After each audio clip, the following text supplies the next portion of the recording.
Subordinate code से हमारे सिर्फ दो टॉपिक्स आ रहे हैं, ठीक है। ऑलराइट, पहली बात तो आपको पता होना चाहिए सबऑर्डिनेट कोड्स कौन सी होती है। जो लोअर कोड्स होती है एट डिस्ट्रिक्ट लेवल, उसको हम क्या बोलते हैं? Subordinate courts. क्या बोलते हैं हम? Subordinate courts. Now please understand this. Subordinate courts are further divided into two types. Subordinate court होती है डिस्ट्रिक्ट लेवल पे। कौन से लेवल पे? डिस्ट्रिक्ट लेवल पे। इज दिस क्लियर है? सबऑर्डिनेट कोड के दो टाइप्स होते हैं, एक होती है हमारी सिविल कोड्स और दूसरी होती है हमारी क्रिमिनल कोड्स। अब इस सिविल और क्रिमिनल कोड में हमारा एक क्वेश्चन आएगा, which is the highest civil court in district. तो आंसर क्या होगा? कोर्ट ऑफ व्हिच जज? डिस्ट्रिक्ट जज और सेशन जज? डिस्ट्रिक्ट जज, ठीक है। सिविल में आएगा कोर्ट ऑफ डिस्ट्रिक्ट जज। ये होती है highest civil court in a district. जैसे देहरादून एक डिस्ट्रिक्ट है, हरिद्वार एक डिस्ट्रिक्ट है। एक डिस्ट्रिक्ट के अंदर बहुत सारी सिटीज होती है। इस डिस्ट्रिक्ट जैसे ऋषिकेश, मसूरी, देहरादून, डोईवाला, ये सब देहरादून डिस्ट्रिक्ट में आते हैं। ओके, तो उस डिस्ट्रिक्ट के जितने भी केसेस होंगे, सिविल केसेस होंगे, उनकी highest court of appeal district के अंदर कौन सी है? तो कोर्ट ऑफ डिस्ट्रिक्ट जज। इज दिस क्लियर है?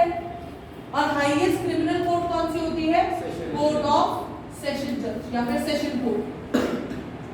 ये एमसीक्यू का क्वेश्चन बन सकता है। इज दिस क्लियर है? आगे बात समझ में आया कि नहीं आया? देखो, दो डिफरेंसेस पूछेंगे कि बता दो सिविल और क्रिमिनल कोर्ट्स में क्या क्या डिफरेंसेस होते हैं। पहले बता दो, it is the highest civil court of district, this is the highest criminal court of the district, ठीक है। It is presided by district जज, it is presided by session जज। ओके, तो पॉइंट डिस्ट्रिक्ट जज हेयर सिविल केसेस। हाँ, ये भी हो सकता है। डिस्ट्रिक्ट जज hear cases related to civil cases. कैसे होते हैं बच्चों?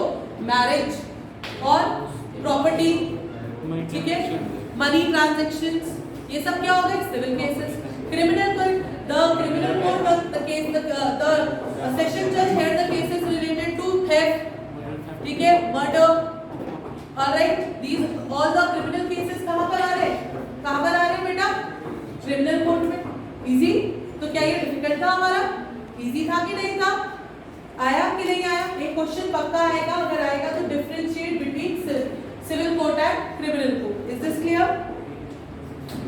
या फिर आपका क्वेश्चन इस तरीके से बन सकता है, differentiate between the court of district जज and the court of session जज। इज दिस क्लियर है? आगे बात समझ में। Now last topic of judiciary, लोक अदालत। कौन सा टॉपिक है? लोक अदालत। अब लोक अदालत का मीनिंग आना है और उसके एडवांटेज आने हैं। तो लोक अदालत में क्या होगा? नाम क्या है उसका? लोक अदालत। क्या नाम है उसका? लोक। लोक मतलब लोग, ठीक है, यानी कि लोगों के लिए। तो लोक मतलब लोग, यानी लोगों के लिए। Is this clear? तो लोक अदालत, लोक अदालत को और क्या बोलते हैं हम लोग? People's court. What is it called? People's court. अब हम जानते हैं कि इंडिया में कोर्ट्स कम है और केसेस ज्यादा है। बहुत सारे केसेस हैं इंडिया के अंदर, और क्योंकि इंडिया के अंदर बहुत सारे केसेस हैं, तो कई बारी छोटे छोटे केसेस होते हैं, उनको हम आउट ऑफ कोर्ट सेटलमेंट कर सकते हैं। कर सकते हैं कि नहीं कर सकते? अरे दो भाइयों में बन नहीं रही है, आउट ऑफ कोर्ट मामला हो सकता है ना सेटलमेंट। तो ऐसे केसेस के लिए हम लोग क्या बोलते हैं? ऐसे केसेस के लिए हम लोग क्या करते हैं? लोक अदालत को रेफर करते हैं, पीपल को। यानी कि यहाँ पर ये प्रॉपर कोर्ट नहीं है सुप्रीम कोर्ट, हाई कोर्ट की तरह, ना ही ये कोई पनिशमेंट सुना सकते। ये किसने बनाई होती है? ताकि आउट ऑफ कोर्ट सेटलमेंट्स हो जाए। इज दिस क्लियर है? इज इट क्लियर है?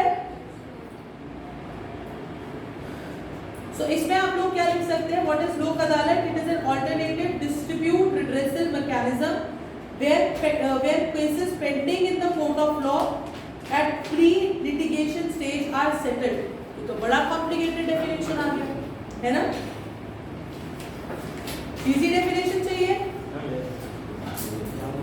ठीक है।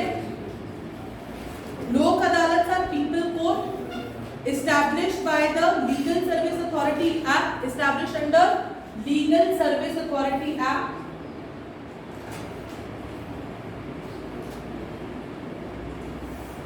Legal Service Authorities Act 1987, ठीक है, with an aim to provide speedy disposal to cases and provide out of court settlements. Is this clear है? और यही उसका एडवांटेज भी है। क्या एडवांटेज है?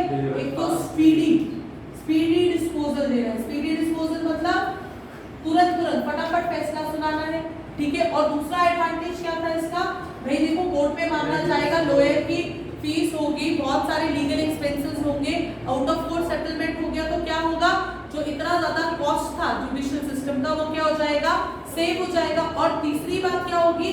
जो बर्डन था सुप्रीम कोर्ट का, हाई कोर्ट का, बाकी कोर्ट्स का, वो भी रिड्यूस हो जाएगा। तो हम लिख सकते हैं reduce burden of other courts, reduce burden of other courts. Is this clear till here? Is this clear till here? And eliminate high legal costs. Eliminate high legal costs, expenses. Is this clear?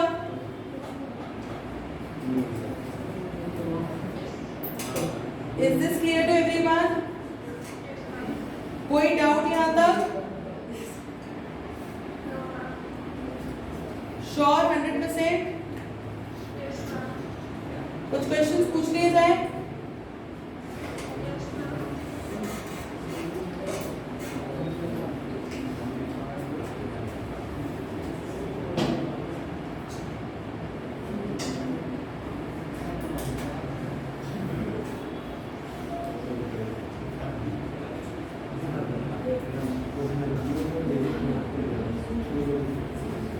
यहाँ तक clear हो गया सबको?